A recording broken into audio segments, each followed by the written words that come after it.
नयाँ टपिक हेरौँ है त। Test of डिभिजिबिलिटी।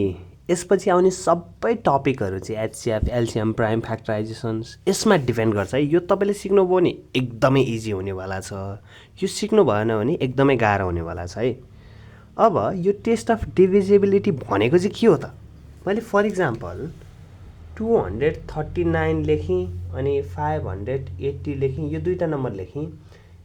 यो दुईवटालाई मैले डिभाइड गर्नुभन्दा पहिले, साँच्चीकै डिभाइड गर्नुभन्दा पहिले नै हेरेरै थाहा पाउनु पऱ्यो क्या।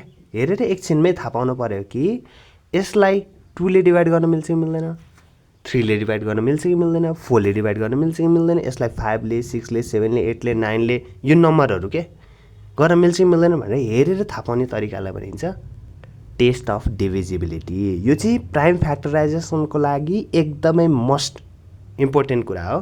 यो नजानिकन प्राइम फ्याक्टराइजेसन आउँदैन, प्राइम फ्याक्टराइजेसन नआइकन एचसिएफ, एलसिएम आउँदैन, त्यसपछि अल्जेब्रा आउँदैन, केही पनि आउँदैन है। त्यही भएर यो भिडियो एकदमै इम्पोर्टेन्ट छ, राम्रोसँग हेर्नु होला है त। अब 239 र 580 मा फर्स्टदेखि ट्राई गरौँ है त। कुन कुन नम्बरले कुन नम्बरलाई डिभाइड गर्न मिल्छ भनेर थाहा पाउनको लागि 2 ले कुन कुन नम्बरलाई डिभाइड गर्न मिल्छ त फर्स्टमा त्यो थाहा पाउनुपर्छ। इभन नम्बरलाई है त। यो पहिला कपीमा सबै सार्नुहोस् है, यो एकदमै इम्पोर्टेन्ट छ, त्यही भएर सार्नुहोस्। 2 ले इभन नम्बरलाई मात्रै डिभाइड गर्न मिल्छ। अड र इभन त हामीले लास्ट भिडियोमा हेरिसकेका छौँ। लास्टमा 1 3 5 7 9 आयो भने अड, लास्टमा 0 2 4 6 8 आयो भने इभन।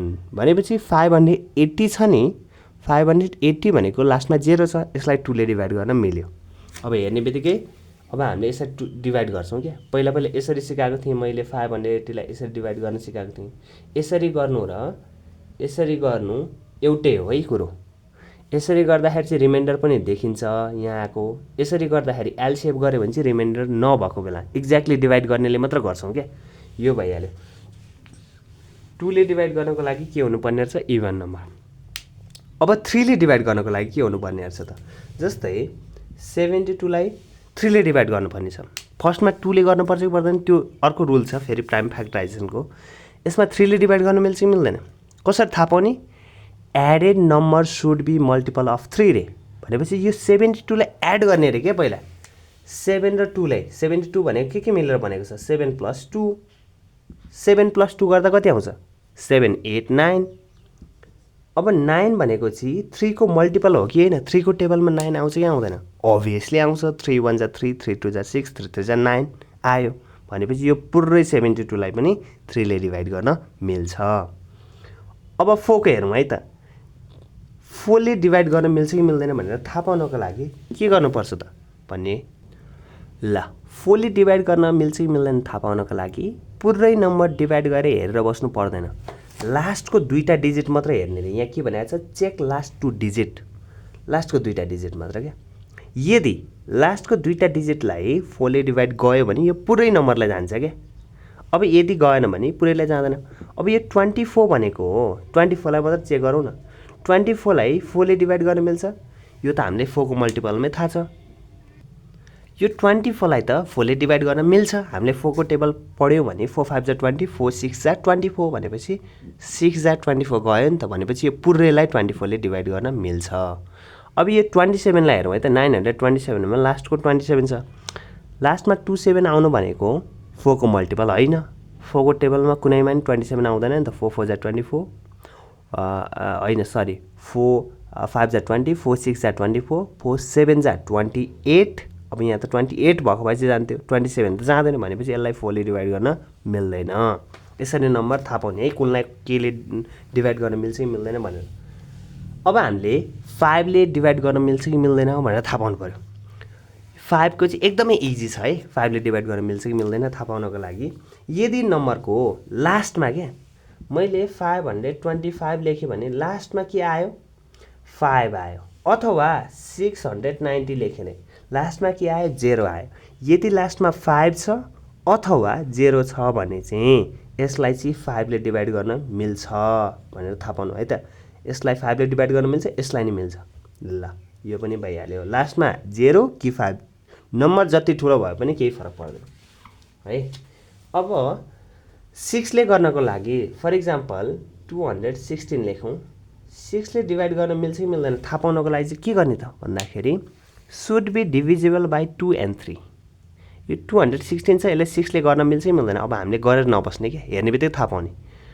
यसलाई यदि 2 ले पनि डिभाइड गर्न मिल्छ, 3 ले पनि मिल्छ भने 6 ले पनि स्योर मिल्छ अरे क्या। 2 ले मिल्छ कि मिल्दैन हेरौँ है त। 2 ले गर्नको लागि इभन नम्बर हुनुपर्छ, यो इभन नम्बर हो, 2 ले त मिल्छ, 2 ले यसलाई डिभाइड गर्न मिल्छ।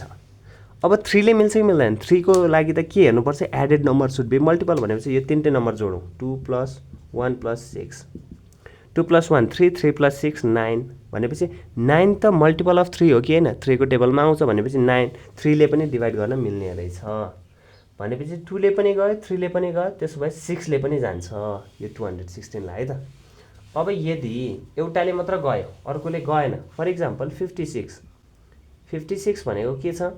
यो 2 ले जान्छ, इभन नम्बर हो, तर 3 ले जाँदैन किनकि 6 + 5 भनेको 11 हो, 11 भनेको 3 को मल्टिपल होइन भनेपछि यसलाई 6 ले नि जाँदैन, यसरी थाहा पाउने है। अब 7 को कसरी चेक गर्ने त? ल 7 ले कसरी चेक गर्ने त भन्दाखेरि 7 को चाहिँ अलिकति फरक टेक्निक छ। यसले चाहिँ के भन्छ भन्दा डबल द लास्ट डिजिटलाई डबल गर्ने 1 को डबल कति हुन्छ? 2 भयो। अनि के गर्ने रे? Then subtract from the remaining, check if it is divisible by 7 or not. अब यो बाँकीको नम्बर कति हो त? 65 छ, पछाडिकोलाई हामीले डबल गऱ्यौँ। अब 65 बाट यो डबल गरेको नम्बर घटाउने रे, घटाउँदाखेरि कति आयो? 63 आयो। 63 लाई 7 ले डिभाइड गर्न मिल्यो भने यो पुरैलाई डिभाइड गर्न मिल्छ अरे। 63 लाई त हामीले डिभाइड गर्न मिल्छ, 6 इनफ्याक्ट 7 9 जाने 63 हो भनेपछि यो पुरैलाई 7 ले डिभाइड गर्न मिल्छ। अब अर्को नि हेरौँ है त। 245 छ, लास्टकोलाई डबल गरौँ, लास्टकोलाई डबल गर्दा 10 भयो। अब 24 - 10 गर्दाखेरि कति हुन्छ? 14 भयो। 14 भनेको त 7 ले डिभाइड गर्न मिल्छ नि, 7 2 जा 14 भनेपछि यो पुरैलाई पनि 7 ले डिभाइड गर्न मिल्छ। अब हेर्छौँ हामी 8 को डिभाइड गर्नको लागि के कन्डिसन हुनुपर्छ त बुझ्छौँ है त। 8 को चाहिँ डिभाइड गर्न मिल्छ कि मिल्दैन 8 ले भनेर थाहा पाउनको लागि चाहिँ लास्टको 3टा डिजिट हेर्ने हो क्या। अब 4 र 8 मा एउटा केही चिज प्याटर्न देखियो। 4 को चेक गर्नलाई चाहिँ हामीले लास्टको 2टा डिजिट हेरेका थियौँ, त्यो लास्टको 2टा डिजिट डिभाइड भयो भने 4 ले पुरै नम्बर भयो। त्यसरी नै 8 ले डिभाइड गर्नको लागि चाहिँ लास्टको 3टा डिजिट हेर्ने रे, अनि यदि त्यसलाई डिभाइड भयो, एक्ज्याक्टली डिभाइड भयो, रिमाइन्डर 0 आयो भने चाहिँ त्यसलाई पुरै नम्बरलाई 8 ले डिभाइड गर्न मिल्छ। अब 7248 लाई चाहिँ कसरी चेक गर्ने? यो पछाडिकोलाई 248 लाई मात्र चेक गरौँ है त।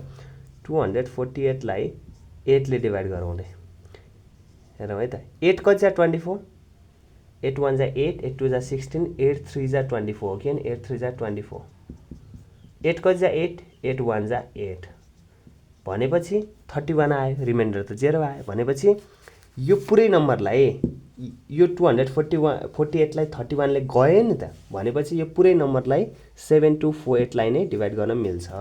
अब यसलाई हेरौँ, 512 लाई 8 ले गरौँ, 8 कति जा 51, 8 6 जा 48, 8 6 जा 48।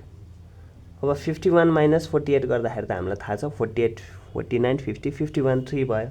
अब 32 आयो, 8 कति जा 32 रे? 8 4 जा 32 भनेपछि 64 ले मल्टिप्लाई गर्दा 8 ले 512 लाई गयो नि त भनेपछि यो पुरैलाई नै जान्छ। अब यो 128 लाई पनि जान्छ, मैले त्यही नम्बर राखेको छु, जाने नम्बर है। अब यदि यसमा नजाने नम्बर जे पाए त्यही राखौँ, 123 राखौँ, 123 लाई त 8 ले जाँदैन भनेपछि यो पुरै नम्बरलाई नि जाँदैन क्या, त्यस्तो हुन्छ है। लास्टको 3टा डिजिट हेर्नु पर्यो 8 ले गर्न चाहिँ। अब 9 ले गर्नको लागि के हुनु पर्यो त भन्दाखेरि जस्तै 432 एउटा नम्बर भयो, अर्को 486 हेरौँ है त। 9 र 3 एउटै जस्तो हो क्या। 9 3 मा के भन्थ्यो भन्दाखेरि added number should be multiple of 3, 9 मा चाहिँ added number should be multiple of 9। यो तिनटै नम्बरलाई जोड्ने रे, तिनटै नम्बर जोड्दाखेरि 9 को टेबलमा आयो भने गयो, तिनटै जोडौँ है त। 4 + 3 + 2 कति हुन्छ त? 4 + 3 7, 7 + 2 9 भनेपछि यो त 9 को टेबलमा फर्स्टमै आउँछ, 9 1 जा 9 भनेपछि यो पुरैलाई 9 ले डिभाइड गर्न मिल्छ। अब यसरी नै 486 लाई तिनटैमै जोडौँ है त। 4 + 8 + 6, 8 + 4 12, 12 + 6 18 भनेपछि यसलाई पुरैलाई के भयो? 9 ले डिभाइड गर्न मिल्यो। अब 10 को हेरौँ है त। 10 को त एकदमै इजी छ, लास्टमा 0 आउने बित्तिकै 10 ले गयो अरे क्या। 1 0 0 506030512890 ल यति आयो भने पनि 100ले गयो 100ले हैन सरी 10ले गयो 10ले डिभाइड गर्न मिल्छ रे लास्टमा 0 आउने बित्तिकै 10ले डिभाइड गर्न मिल्छ लास्टमा 0 र 5 आयो भने 5ले डिभाइड गर्न मिल्छ अब म क्वेशनहरु दिन्छु है त क्वेशन दिनुभन्दा अगाडि चाहिँ यो तपाईले सार्न भएको छैन भने स्क्रिनशट अथवा सार्नु होला है एकदमै इम्पोर्टेन्ट छ अब म क्वेशन यो मेटेर म क्वेशन दिन्छु है त ल मैले क्वेशन लेखेको छु यो फर्स्ट क्वेशन देखि find the number divisible by 2 यसमा एउटा मात्र यस्तो नम्बर छ जुन चाहिँ 2 ले डिभाइड गर्न मिल्छ त्यसको आन्सर कुन हो यो 113 हो कि 1640 हो कि 1537 हो कि पत्ता लगाउनु पर्यो यसरी नै यो 4 ले मात्र डिभाइड गर्ने तीनटा मध्ये एउटा छ कुन हो यसरी नै 3 ले गर्ने कुन हो पत्ता लगाउनुस्